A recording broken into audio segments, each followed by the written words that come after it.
Hello, আসসালামু আলাইকুম। বাংলাদেশি বিজিমম সাথে আছি। আর এই মুহূর্তে আপনারা যে ব্লগটা দেখতে পাচ্ছেন একেবারে নগদে আপলোড দিয়ে দিচ্ছি।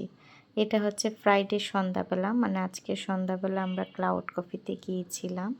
তো ক্লাউড কফিতে গিয়ে বসার জায়গা পাইনি, পেয়েছিলাম বাহিরের দিকে। তো বাহিরে অনেক মশা ছিল, আমরা আর বসিনি। তো চলে গেলাম ফ্রাই বাকেটে। আর এখন আমি যেখান থেকে ফুটেজ নিচ্ছি এবং আপনারা আমাকে দেখতে পাচ্ছেন যে এখানে বসে আছি, সেটা হচ্ছে ফ্রাই বাকেট। ফ্রাই বাকেটে ফ্রেঞ্চ ফ্রাই অর্ডার করলাম, যেটা বরাবরই অর্ডার করতে হয়। আর চিকেন ফ্রাই অর্ডার করেছি। সেই সাথে হচ্ছে আমি একটা কফি নিয়েছি, আমি নিয়েছিলাম কাপাচিনো।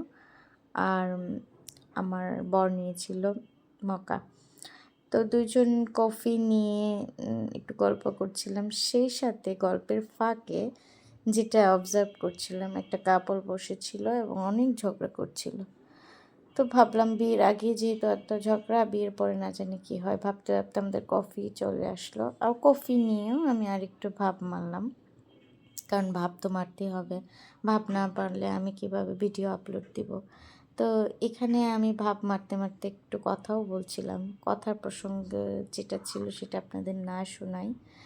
তো এই যে আবার ক্লাউড কফির একটা ফুটেজ আপনাদের সাথে আপলোড করে নিলাম। আর ওখানে গিয়ে আমার ছেলে বেশ এনজয় করেছিল। তবে ক্লাউড কফির বাহিরের যে পোর্শনটা সেটা অনেক ভালো লাগছিল, লাইটিং ছিল, কিন্তু মশা ছিল আর কি।